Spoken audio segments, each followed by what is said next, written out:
Bienvenue au-dessus des bibliothécaires, en version podcast, les vacances approchant, le carnaval, tout ça.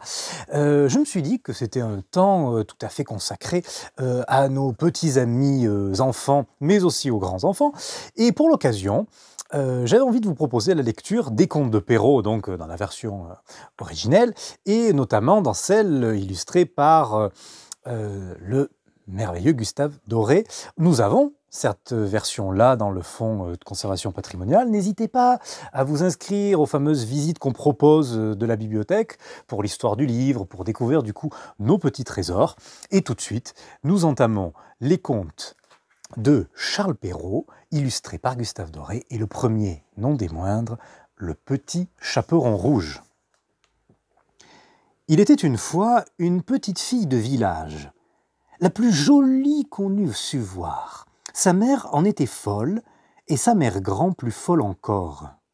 Cette bonne femme lui fit faire un petit chaperon rouge qui lui seyait si bien que partout on l'appelait le petit chaperon rouge. Un jour, sa mère, ayant fait des galettes, lui dit « Va voir comment se porte ta mère grand, car on m'a dit qu'elle était malade. Porte-lui une galette et ce petit pot de beurre. » Le petit chaperon rouge partit aussitôt pour aller chez sa mère grand, qui demeurait dans un autre village.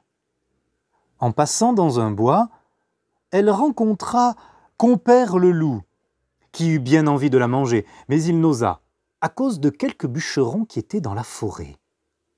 Il lui demanda où elle allait. La pauvre enfant, qui ne savait pas qu'il était dangereux de s'arrêter à écouter un loup, lui dit « Je vais voir ma mère grand, et lui porter une galette avec un petit pot de beurre que ma mère lui envoie. »« Demeure-t-elle bien loin ?»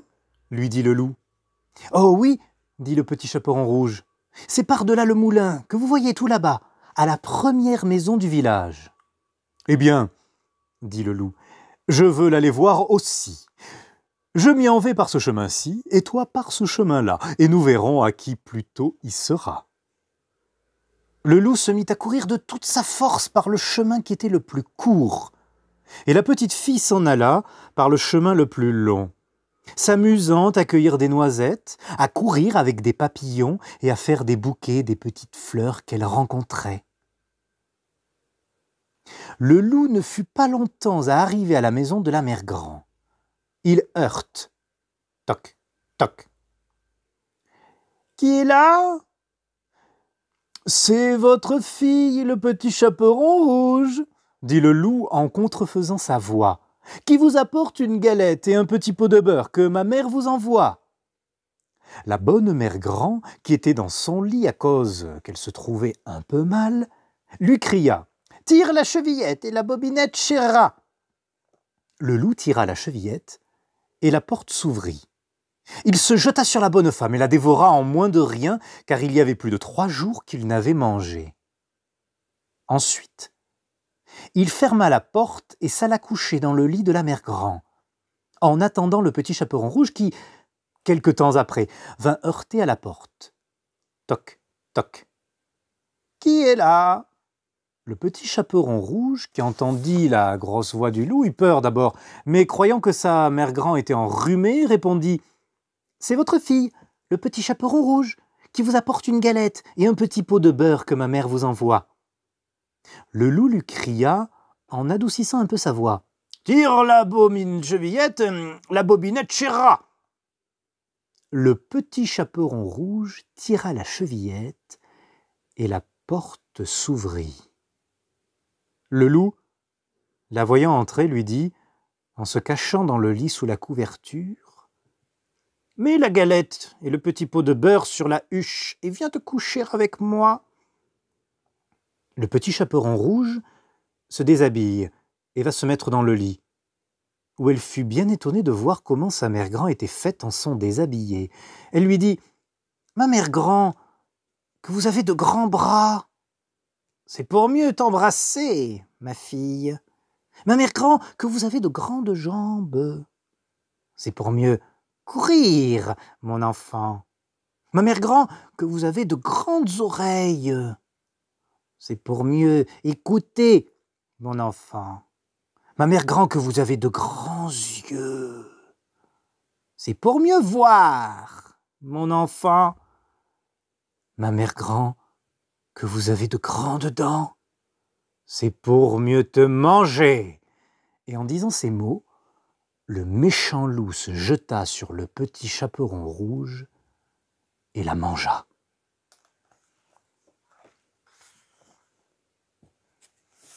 Le petit poucet. Il était une fois un bûcheron et une bûcheronne qui avaient 7 enfants, tous garçons. L'aîné n'avait que 10 ans, et le plus jeune n'en avait que 7. On s'étonnera que le bûcheron ait eu tant d'enfants en si peu de temps. Mais c'est que sa femme allait vite en besogne et n'en faisait pas moins de 2 à la fois. Ils étaient fort pauvres, et leurs 7 enfants les incommodaient beaucoup, parce qu'aucun d'eux ne pouvait encore gagner sa vie. Ce qui les chagrinait encore, c'est que le plus jeune était fort délicat, et ne disait mot, prenant pour bêtise ce qui était une marque de la bonté de son esprit. Il était fort petit, et quand il vint au monde, il n'était guère plus grand que le pouce. Ce qui fit qu'on l'appela le petit poucet. Ce pauvre enfant était le souffre-douleur de la maison, et on lui donnait toujours tort. Cependant, il était le plus fin et le plus avisé de tous ses frères, et s'il parlait peu, il écoutait beaucoup. Il vint une année très fâcheuse, et la famine fut si grande que ces pauvres gens résolurent de se défaire de leurs enfants. Un soir, que ses enfants étaient couchés, et que le bûcheron était auprès du feu avec sa femme, il lui dit, le cœur serré de douleur, « Tu vois bien que nous ne pouvons plus nourrir nos enfants. Je ne saurais les voir mourir de faim devant mes yeux, et je suis résolu de les mener perdre demain au bois.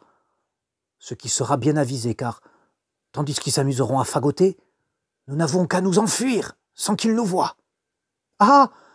s'écria la bûcheronne, « pourrais-tu bien toi-même mener perdre tes enfants ?» Son mari avait beau lui représenter leur grande pauvreté, elle ne pouvait y consentir. Elle était pauvre, mais elle était leur mère. Cependant, ayant considéré quelle douleur ce lui serait de les voir mourir de faim, elle y consentit et alla se coucher en pleurant. Le petit poucet ouït tout ce qu'ils dirent, car, ayant entendu dedans son lit qu'ils parlaient d'affaires, il s'était levé doucement et s'était glissé sous l'escabelle de son père pour les écouter sans être vu. Il alla se recoucher et ne dormit point du reste de la nuit, songeant à ce qu'il allait à faire. Il se leva de bon matin et alla au bord d'un ruisseau, où il emplit ses poches de petits cailloux blancs, et ensuite revint à la maison. On partit et le petit poucet ne découvrit rien du tout ce qu'il savait à ses frères. Ils allèrent dans une forêt fort épaisse où, à 10 pas de distance, on ne se voyait pas l'un l'autre. Le bûcheron se mit à couper du bois et ses enfants à ramasser des broutilles pour faire des fagots. Le père et la mère, les voyant occupés à travailler, s'éloignèrent d'eux insensiblement et puis s'enfuirent tout à coup par un petit sentier détourné. Lorsque ces enfants se virent seuls, ils se mirent à crier et à pleurer de toute leur force. Le petit poucet les laissait crier, sachant bien par où ils reviendraient à la maison, car en marchant il avait laissé tomber le long du chemin les petits cailloux blancs qu'il avait dans sa poche. Il leur dit donc, « Ne craignez point, mes frères, mon père et ma mère nous ont laissés ici, mais je vous ramènerai bien au logis. Suivez-moi seulement. » Ils le suivirent, et il les mena jusqu'à leur maison par le même chemin qu'ils étaient venus dans la forêt. Ils n'osèrent d'abord entrer, mais ils se mirent tous contre la porte pour écouter ce que disaient leur père et leur mère. Dans le moment que le bûcheron et la bûcheronne arrivèrent chez eux, le seigneur du village leur envoya 10 écus, qui leur devaient il y avait longtemps et dont ils n'espéraient plus rien. Cela leur redonna la vie, car les pauvres gens mouraient de faim. Le bûcheron, envoyant sur l'heure sa femme à la boucherie. Comme il y avait longtemps qu'il n'avait mangé, elle acheta 3 fois plus de viande qu'il n'en fallait pour le souper de 2 personnes. Lorsqu'ils furent rassasiés, la bûcheronne dit « Hélas, où sont maintenant nos pauvres enfants? Ils feraient bonne chère de ce qui nous reste là. Mais aussi, Guillaume, c'est toi qui les as voulu perdre. J'avais bien dit que nous nous en repentirions. Que font-ils maintenant dans cette forêt? Hélas, mon Dieu, les loups les ont peut-être déjà mangés. Tu es bien inhumain d'avoir perdu ainsi tes enfants. » Le bûcheron s'impatienta à la fin, car elle redit plus de 20 fois qu'il s'en repentirait et qu'elle l'avait bien dit. Il la menaça de l'abattre si elle ne se taisait. Ce n'est pas que le bûcheron ne fut peut-être encore plus fâché que sa femme, mais c'est qu'elle lui rompait la tête et qu'il était de l'humeur de beaucoup d'autres gens, qui aiment fort les femmes qui disent bien, mais qui trouvent très importunes celles qui ont toujours bien dit. La bûcheronne était tout en pleurs. « Hélas, où sont maintenant mes enfants, mes pauvres enfants ?» Elle le dit une fois si haut que les enfants, qui étaient à la porte, l'ayant entendu, se mirent à crier tous ensemble. « Nous voilà, nous voilà !» Elle courut vite leur ouvrir la porte et leur dit en les embrassant « Que je suis aise de vous revoir, mes chers enfants. Vous êtes bien là, vous avez bien faim. Et toi, Pierrot, comme te voilà crotté, viens que je te débarbouille. » Ce Pierrot était son fils aîné, qu'elle aimait plus que tous les autres, parce qu'il était un peu rousseau et qu'elle était un peu rousse.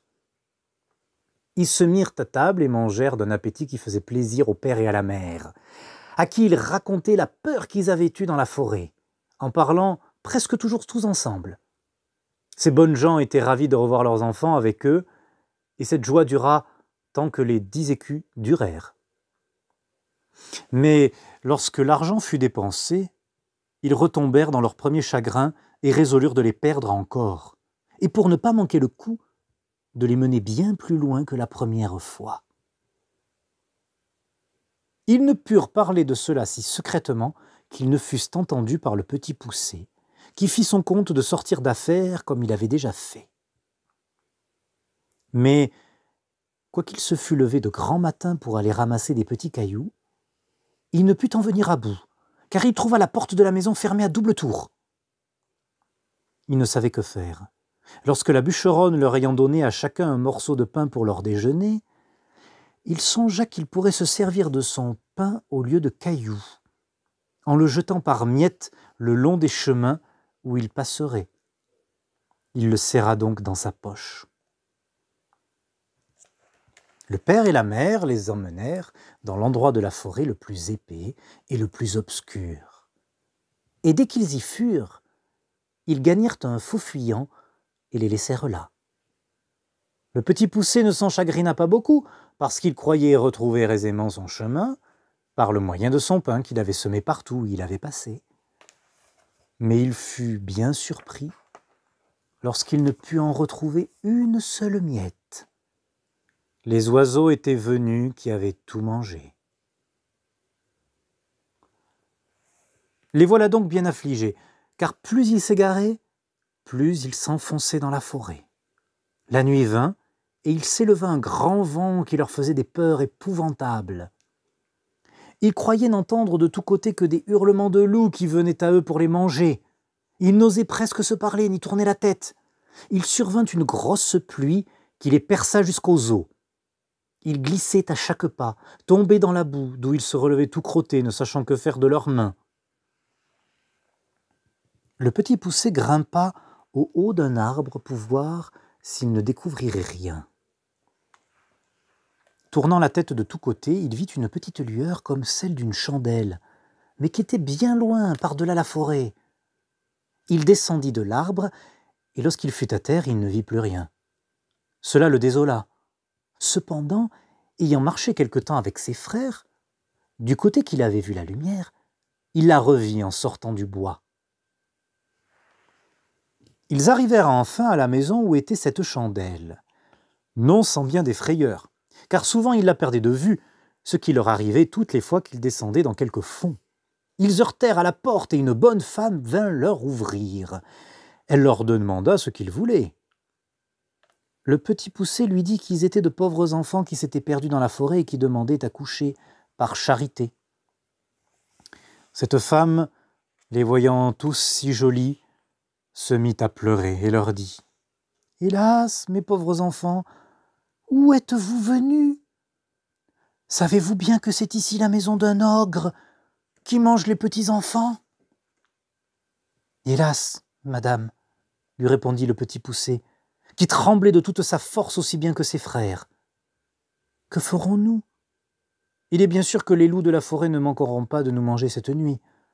Si vous ne voulez pas nous retirer chez vous, et, cela étant, nous aimons mieux que ce soit monsieur qui nous mange.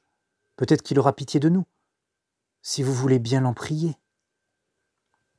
La femme de l'ogre, qui crut qu'elle pourrait les cacher à son mari jusqu'au lendemain matin, les laissa entrer et les mena se chauffer auprès du bon feu, car il y avait un mouton tout entier à la broche pour le souper de l'ogre. Comme ils commençaient à s'échauffer, ils entendirent heurter 3 ou 4 grands coups à la porte. C'était l'ogre qui revenait. Aussitôt sa femme les fit cacher sous le lit et alla ouvrir à la porte. L'ogre demanda d'abord si le souper était prêt et si on avait tiré du vin, et aussitôt se mit à table. Le mouton était encore tout sanglant, mais il ne lui en sembla que meilleur. Il flaira à droite et à gauche, disant qu'il sentait la chair fraîche. « Il faut, lui dit sa femme, que ce soit ce veau que je viens d'habiller et que vous sentiez. »« Je sens la chair fraîche, te dis-je encore une fois, » reprit l'ogre en regardant sa femme de travers. « Il y a ici quelque chose que je n'entends pas. » En disant ces mots, il se leva de table et alla droit au lit. « Ah, dit-il, voilà donc comme tu veux me tromper, maudite femme. Je ne sais à quoi il tient que je ne te mange aussi. Bien t'en prends d'être une vieille bête. Voilà du gibier qui me vient bien à propos pour traiter 3 ogres de mes amis, qui doivent me venir voir ces jours-ci. » Il les tira de dessous le lit l'un après l'autre. Ces pauvres enfants se mirent à genoux, en lui demandant pardon. Mais ils avaient affaire au plus cruel de tous les ogres, qui, bien loin d'avoir de la pitié, les dévorait déjà des yeux, et disait à sa femme que ce serait là de friands morceaux, lorsqu'elle leur aurait fait une bonne sauce. Il alla prendre un grand couteau, et en approchant de ces pauvres enfants, il l'aiguisait sur une longue pierre qu'il tenait à sa main gauche. Il en avait déjà empoigné un, lorsque sa femme lui dit « Que voulez-vous faire à cette heure-ci? N'aurez-vous pas assez de temps demain ?»« Tais-toi, reprit l'ogre, ils en seront plus mortifiés. »« Mais vous avez encore tant de viande, reprit sa femme. Voilà un veau, 2 moutons et la moitié d'un cochon. »« Tu as raison, dit l'ogre. Donne-leur bien à souper, afin qu'ils ne maigrissent pas, et va les mener coucher. » La bonne femme fut ravie de joie et leur porta bien à souper. Mais ils ne purent manger, tant ils étaient saisis de peur.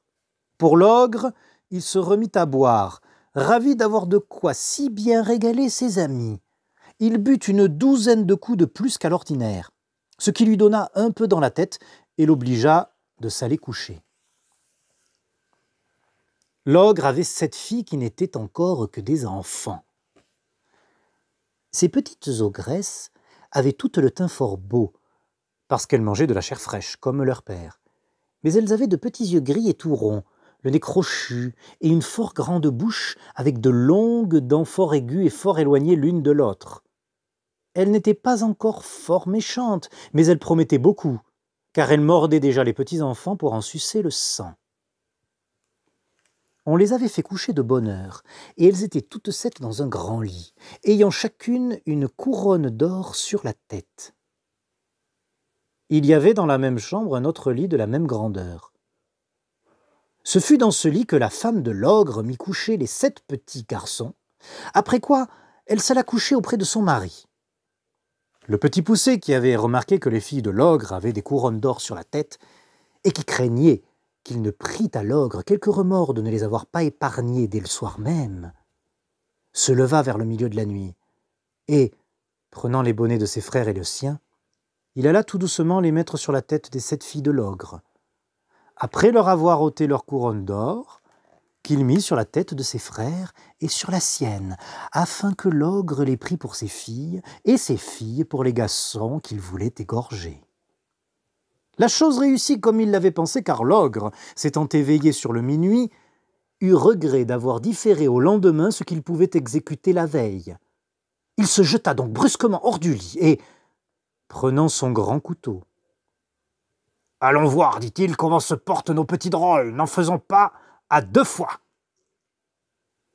Il monta donc à tâtons à la chambre de ses filles et s'approcha du lit où étaient les petits garçons, qui dormaient tous, excepté le petit poucet, qui eut bien peur lorsqu'il sentit la main de l'ogre qui lui tâtait la tête, comme il avait tâté celle de tous ses frères. L'ogre qui sentit les couronnes d'or. « Vraiment, dit-il, j'allais faire là un bel ouvrage. Je vois bien que je bus trop hier au soir. » Il alla ensuite au lit de ses filles, où ayant senti les petits bonnets des garçons, « Ah, les voilà, nos gaillards, travaillons hardiment. » En disant ces mots, il coupa sans balancer la gorge à ses 7 filles. Fort content de cette expédition, il alla se recoucher auprès de sa femme. Aussitôt que le petit poucet entendit ronfler l'ogre, il réveilla ses frères et leur dit de s'habiller promptement et de les suivre. Ils descendirent doucement dans le jardin et sautèrent par-dessus les murailles. Ils coururent presque toute la nuit, toujours en tremblant et sans savoir où ils allaient. L'ogre, s'étant éveillé, dit à sa femme « Va-t'en là-haut habiller ces petits drôles d'hier au soir. » L'ogresse fut fort étonnée de la bonté de son mari, ne se doutant point de la manière qu'il entendait qu'elle les habillât, et croyant qu'il lui ordonnait de les aller vêtir. Elle monta en haut, où elle fut bien surprise lorsqu'elle aperçut ses 7 filles égorgées et nageant dans leur sang. Elle commença par s'évanouir, car c'est le premier expédient que trouvent presque toutes les femmes en pareille rencontre. L'ogre, craignant que sa femme ne fût trop longtemps à faire la besogne dont il l'avait chargée, monta en haut pour lui aider. Il ne fut pas moins étonné que sa femme lorsqu'il vit cet affreux spectacle. « Ah, que je fais là » s'écria-t-il. « Ils me le paieront, les malheureux, à tout à l'heure !» Il jeta aussitôt une potée d'eau dans le nez de sa femme, et l'ayant fait revenir, « Donne-moi vite mes bottes de 7 lieues, lui dit-il, afin que j'aille les attraper. » Il se mit en campagne, et après avoir couru de tous les côtés, enfin, il entra dans le chemin où marchaient les pauvres enfants, et ils n'étaient plus qu'à 100 pas du logis de leur père. Ils virent l'ogre qui allait de montagne en montagne, et qui traversait des rivières aussi aisément qu'il aurait fait le moindre ruisseau. Le petit poucet, qui vit un rocher creux proche, le lieu où ils étaient, y fit cacher ses frères et s'y fourra aussi, regardant toujours ce que l'ogre deviendrait. L'ogre, qui se trouvait fort las du chemin qu'il avait fort fait inutilement, car les bottes de 7 lieues fatiguent fort leur homme, voulut se reposer, et par hasard, il alla s'asseoir sur la roche où les petits garçons s'étaient cachés. Comme il n'en pouvait plus de fatigue, il s'endormit, après s'être reposé quelque temps, et vint à ronfler si effroyablement que les pauvres enfants n'eurent pas le moins de peur que quand il tenait son grand couteau pour leur couper la gorge. Le petit poucet en eut moins de peur et dit à ses frères de s'enfuir promptement à la maison, pendant que l'ogre dormait bien fort et qu'ils ne se missent point en peine de lui. Ils crurent son conseil et gagnèrent vite la maison. Le petit poucet, s'étant approché de l'ogre, lui tira doucement ses bottes et les mit aussitôt. Les bottes étaient fort grandes et fort larges, mais comme elles étaient fées, elles avaient le don de s'agrandir et de s'apetisser selon la jambe de celui qui les chaussait, de sorte qu'elles se trouvèrent aussi justes à ses jambes que si elles eussent été faites pour lui. Il alla voir à la maison de l'ogre, où il trouva sa femme qui pleurait auprès de ses filles égorgées. « Votre mari, lui dit le petit poucet, est en grand danger car il a été pris par une troupe de voleurs, qui ont juré de le tuer s'il ne leur donne tout son or et tout son argent. Dans le moment qu'il lui tenait le poignard sur la gorge, il m'a aperçu et m'a prié de vous venir avertir de l'état où il est et de vous dire de me donner tout ce qu'il a de vaillant, sans en rien retenir, parce qu'autrement ils le tueront sans miséricorde. Comme la chose presse beaucoup, il a voulu que je prisse ces bottes de 7 lieues, que voilà, pour faire diligence, et aussi afin que vous ne croyiez pas que je sois un affronteur. » La bonne femme, fort effrayée, lui donna aussitôt tout ce qu'elle avait, car cet ogre ne laissait pas d'être fort bon ami, quoiqu'il mangeât les petits-enfants. Le petit poucet, étant chargé de toutes les richesses de l'ogre, s'en revint au logis de son père, où il fut reçu avec bien de la joie. Il y a bien des gens qui ne demeurent pas d'accord de cette dernière circonstance et qui prétendent que le petit poucet n'a jamais fait ce vol à l'ogre. Qu'à la vérité, il n'avait pas fait conscience de lui prendre ses bottes de 7 lieues parce qu'il ne s'en servait que pour courir après les petits-enfants. Ces gens-là assurent le savoir de bonne part et même pour avoir bu et mangé dans la maison du bûcheron. Ils assurent que lorsque le petit poucet eut chaussé les bottes de l'ogre, il s'en alla à la cour, où il savait qu'on était fort en peine d'une armée qui était à 200 lieues de là, et du succès d'une bataille qu'on avait donnée. Il alla, disent-ils, trouver le roi, et lui dit que, s'il le souhaitait, il lui rapporterait des nouvelles de l'armée avant la fin du jour. Le roi lui promit une grosse somme d'argent s'il en venait à bout. Le petit poucet rapporta des nouvelles dès le soir même, et cette première course l'ayant fait connaître, il gagnait tout ce qu'il voulait, car le roi le payait parfaitement pour porter ses ordres à l'armée, et une infinité de dames lui donnaient tout ce qu'il voulait pour avoir des nouvelles de leurs amants, et ce fut là son plus grand gain. Il se trouvait quelques femmes qui le chargeaient de lettres pour leur mari, mais elles le payaient si mal, et cela allait à si peu de choses qu'il ne daignait pas mettre en ligne de compte ce qu'il gagnait de ce côté-là. Après avoir fait pendant quelque temps le métier de courrier et y avoir amassé beaucoup de biens, il revint chez son père, où il n'est pas possible d'imaginer la joie qu'on eut de le revoir. Il mit toute sa famille à l'aise. Il acheta des offices de nouvelles créations pour son père et pour ses frères, et par là, il les établit tous et fit parfaitement bien sa cour en même temps. Moralité. On ne s'afflige point d'avoir beaucoup d'enfants quand ils sont tous beaux, bien faits et bien grands, et d'un extérieur qui brille. Mais si l'un d'eux est faible ou ne dit mot, on le méprise, on le raille, on le pille. Quelquefois cependant, c'est ce petit marmot qui fera le bonheur de toute la famille.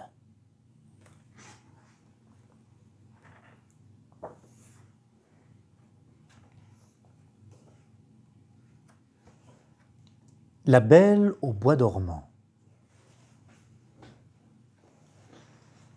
Il y avait une fois un roi et une reine qui étaient si fâchés de n'avoir point d'enfants, si fâchés qu'on ne saurait dire, ils allèrent à tous les eaux du monde. Vœux, pèlerinage, tout fut mis en œuvre et rien n'y faisait. Enfin pourtant, la reine devint grosse et accoucha une fille. On fit un beau baptême, on donna pour marraines à la petite princesse toutes les fées qu'on put trouver dans le pays. Et il s'en trouva 7, afin que chacune d'elles lui faisant un don, comme c'était la coutume des fées en ce temps-là, la princesse eut par ce moyen toutes les perfections imaginables. Après les cérémonies du baptême, toute la compagnie revint au palais du roi, où il y avait un grand festin pour les fées. On mit devant chacune d'elles un couvert magnifique, avec un étui d'or massif, où il y avait une cuillère, une fourchette et un couteau de fin or, garni de diamants et de rubis. Mais comme chacun prenait sa place à table, on vit entrer une vieille fée, qu'on n'avait point priée parce qu'il y avait plus de 50 ans qu'elle n'était pas sortie d'une tour, et qu'on la croyait morte ou enchantée. Le roi lui fit donner un couvert, mais il n'eut pas moyen de lui donner un étui d'or massif comme aux autres, parce que l'on n'en avait fait faire que 7 pour les 7 fées. La vieille crie qu'on la méprisait et grommela quelques menaces entre ses dents. Une des jeunes fées qui se trouva auprès d'elle l'entendit, et jugeant qu'elle pourrait donner quelque fâcheux don à la petite princesse, alla, dès qu'on fut sorti de table, se cacher derrière la tapisserie, afin de parler la dernière et de pouvoir réparer autant qu'il lui serait possible le mal que la vieille aurait fait. Cependant, les fées commencèrent à faire leurs dons à la princesse. La plus jeune lui donna pour don qu'elle serait la plus belle du monde, celle d'après qu'elle aurait de l'esprit comme un ange, la troisième qu'elle aurait une grâce admirable à tout ce qu'elle ferait, la quatrième qu'elle danserait parfaitement bien, la cinquième qu'elle chanterait comme un rossignol, la sixième qu'elle jouerait de toutes sortes d'instruments à la perfection. Le rang de la vieille fée étant venu, elle dit, en branlant la tête, avec plus de dépit que de vieillesse, que la princesse se percerait la main d'un fuseau et qu'elle en mourrait. Ce terrible don fit frémir toute la compagnie, et il n'y eut personne qui ne pleurât. Dans ce moment, la jeune fée sortit de derrière la tapisserie et dit tout haut ces paroles. « Rassurez-vous, roi et reine, votre fille n'en mourra point. Il est vrai que je n'ai pas assez de puissance pour défaire entièrement ce que mon ancienne a fait. La princesse se percera la main d'un fuseau, mais au lieu d'en mourir, elle tombera seulement dans un profond sommeil qui durera 100 ans, au bout desquels le fils d'un roi viendra la réveiller. »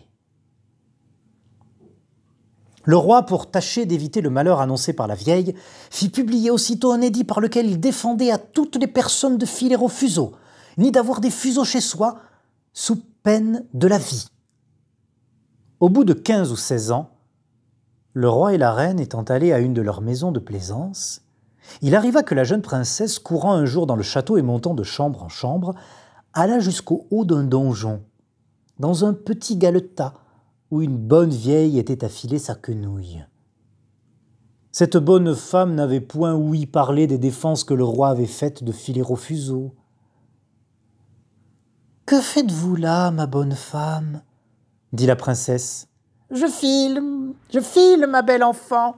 lui répondit la vieille qui ne la connaissait pas. « Ah, que cela est joli !» reprit la princesse. « Comment faites-vous ? Donnez-moi que je voie si j'en ferais autant. » Elle n'eut pas plutôt pris le fuseau que, comme elle était fort vive, un peu étourdie, et que d'ailleurs l'arrêt des fées l'ordonnait ainsi, elle s'en perça la main et tomba évanouie. La bonne vieille, bien embarrassée, crie au secours. On vient de tous côtés, on jette de l'eau au visage de la princesse, on la délace, on lui frappe dans les mains, on lui frotte les tempes avec de l'eau de la reine de Hongrie, mais rien ne la faisait revenir. Alors le roi, qui était monté au bruit, se souvint de la prédiction des fées. Et jugeant bien qu'il fallait que cela arrivât, puisque les fées l'avaient dit, fit mettre la princesse dans le plus bel appartement du palais, sur un lit en broderie d'or et d'argent. On eût dit un ange, tant elle était belle, car son évanouissement n'avait point ôté les couleurs vives de son teint. Ses joues étaient incarnates, et ses lèvres comme du corail. Elle avait seulement les yeux fermés, mais on l'entendait respirer tout doucement, ce qui faisait voir qu'elle n'était pas morte. Le roi ordonna qu'on la laissât dormir, jusqu'à ce que son heure de se réveiller fût venue. La bonne fée qui lui avait sauvé la vie, en la condamnant à dormir 100 ans, était dans le royaume de Mataquin, à 12 000 lieues de là, lorsque l'accident arriva à la princesse. Mais elle en fut avertie en un instant par un petit nain qui avait des bottes de 7 lieues. C'étaient des bottes avec lesquelles on faisait 7 lieues d'une seule enjambée. La fée partit aussitôt, et on la vit, au bout d'une heure, arriver dans un chariot tout de feu, traîné par des dragons. Le roi lui alla présenter la main à la descente du chariot.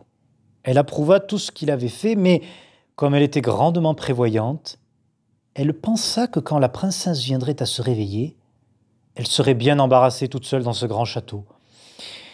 Voici ce qu'elle fit. Elle toucha de sa baguette tout ce qui était dans ce château. Or, le roi et la reine, gouvernantes, fille d'honneur, femme de chambre, gentilhomme, officier, maître d'hôtel, cuisinier, marmiton, galopin, garde, suisse, page, valet de pied. Elle toucha aussi tous les chevaux qui étaient dans les écuries, avec les palefreniers, les gros matins de basse-cour, et la petite Poufle, petite chienne de la princesse, qui était aussi auprès d'elle, sur son lit. Dès qu'elle les eut touchés, ils s'endormirent tous, pour ne se réveiller qu'en même temps que leur princesse, afin d'être tous prêts à la servir quand elle en aurait besoin. Les broches même qui étaient au feu, toutes pleines de perdrix et de faisans, s'endormirent, et le feu aussi. Tout cela se fit en un moment. Les fées n'étaient pas longues à la besogne. Alors le roi et la reine, après avoir baisé leur cher enfant, sans qu'elle s'éveillât, sortirent du château et firent publier des défenses à qui que ce fût d'en approcher.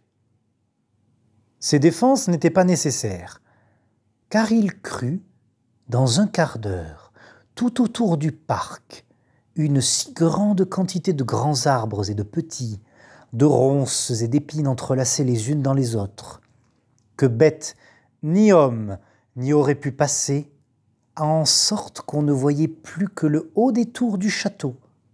Encore n'était-ce que de bien loin. On ne douta point que la fée n'eût encore fait là un tour de son métier, afin que la princesse, pendant qu'elle dormirait, n'eût rien à craindre des curieux. Au bout de 100 ans, le fils du roi qui régnait alors et qui était d'une autre famille que la princesse endormie, étant allé à la chasse de ce côté-là, demanda ce que c'était que ces tours qu'il voyait au-dessus d'un grand bois fort épais. Chacun lui répondit selon qu'il en avait ouï parler. L'un disait que c'était un vieux château où il revenait des esprits. Les autres, que tous les sorciers de la contrée y faisaient leur sabbat. La plus commune opinion était qu'un ogre y demeurait et que là il emportait tous les enfants qu'il pouvait attraper pour pouvoir les manger à son aise et sans qu'on l'eût pu suivre, ayant seul le pouvoir de se faire un passage au travers du bois.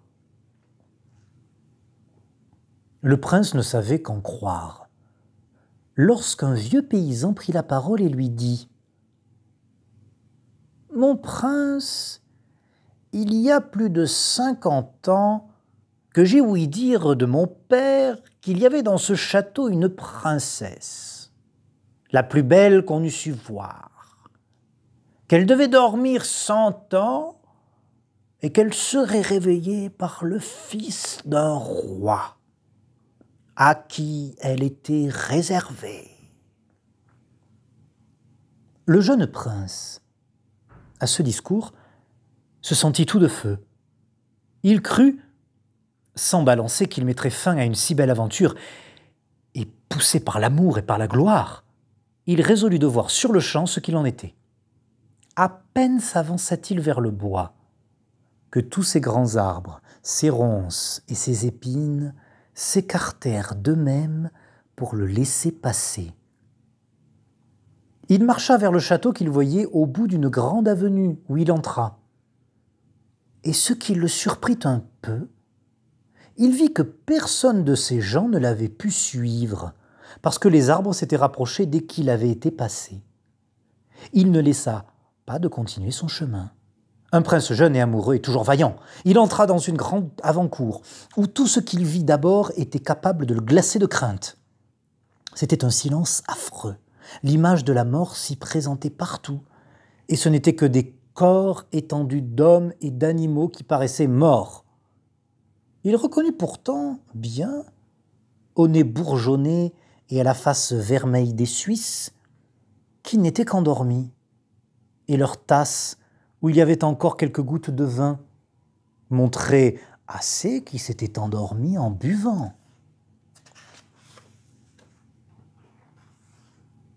Il passe une grande cour pavée de marbre.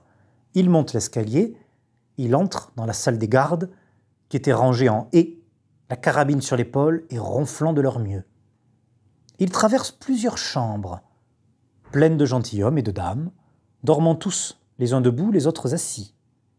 Il entra dans une chambre toute dorée, et il vit sur un lit, dont les rideaux étaient ouverts de tous côtés, le plus beau spectacle qu'il eût jamais vu.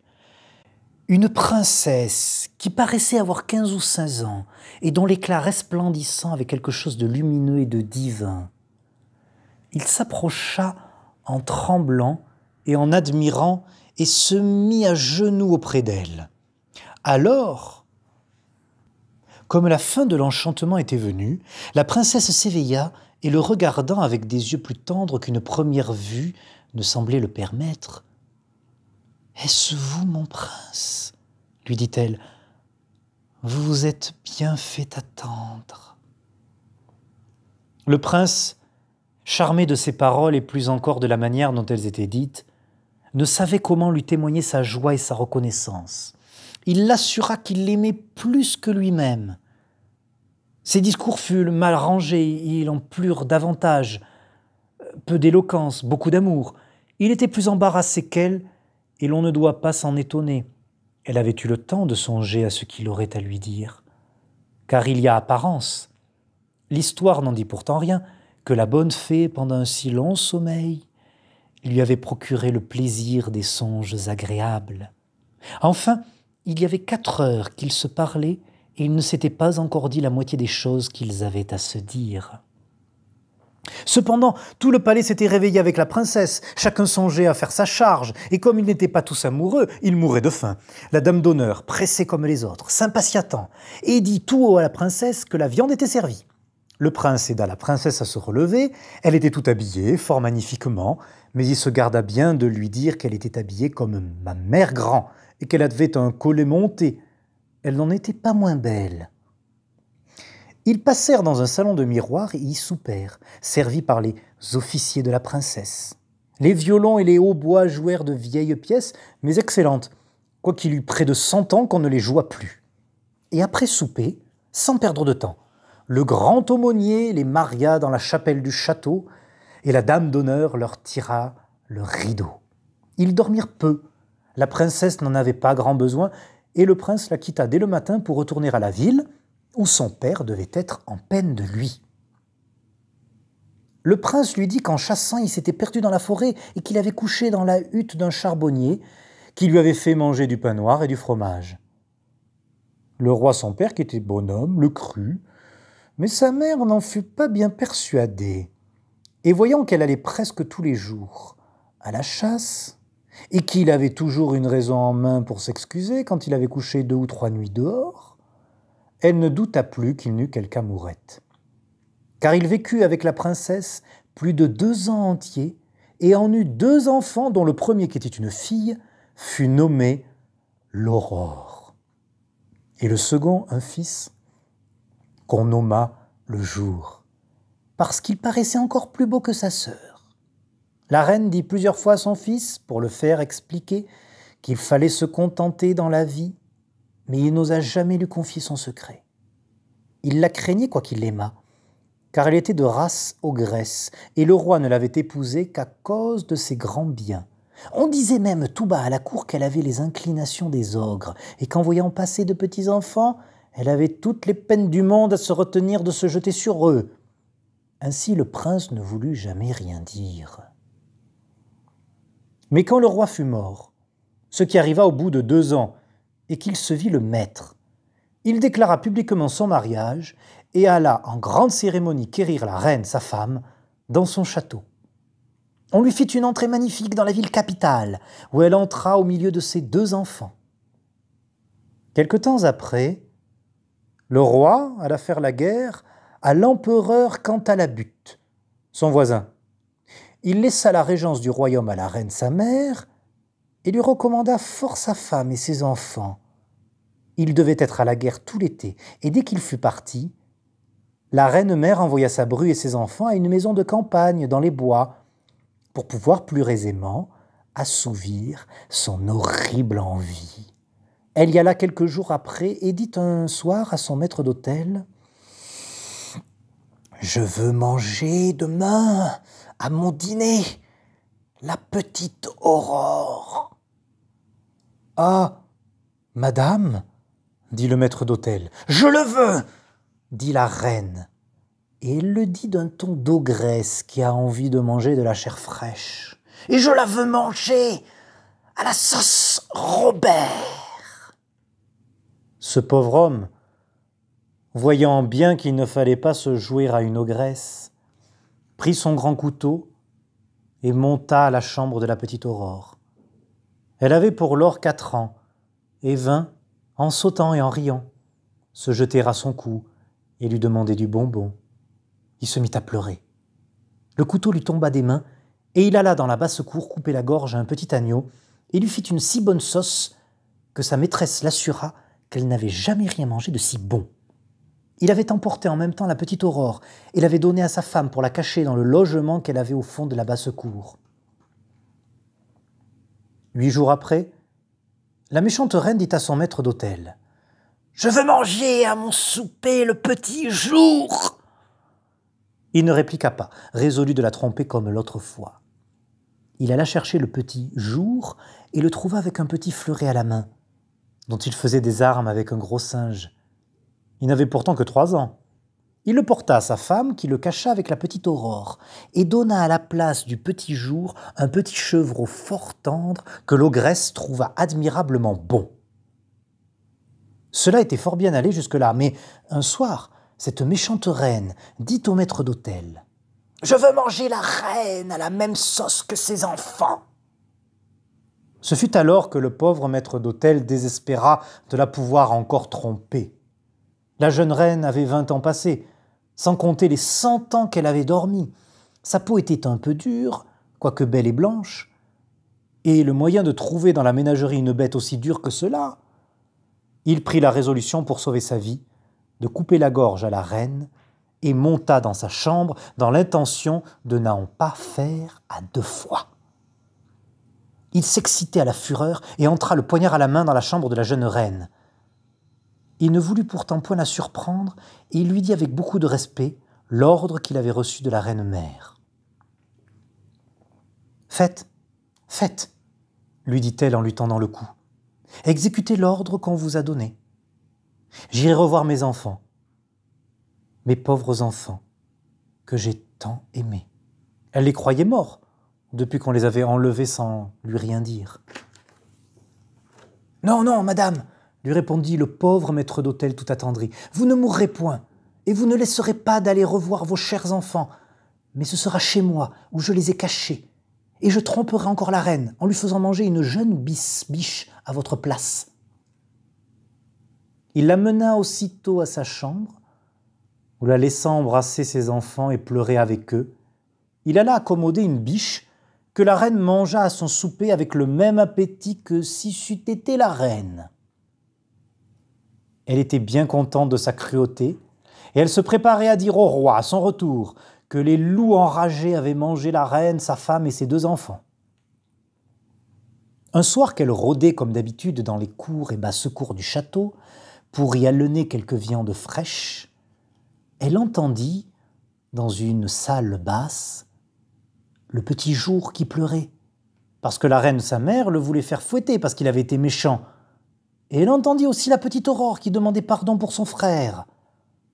L'ogresse reconnut la voix de la reine et de ses enfants, et, furieuse d'avoir été trompée, elle commanda, dès le lendemain, au matin, avec une voix épouvantable qui faisait trembler tout le monde, qu'on apporta au milieu de la cour une grande cuve, qu'elle fit remplir de crapauds, de vipères, de couleuvres et de serpents, pour y faire jeter la reine et ses enfants, le maître d'hôtel, sa femme et sa servante.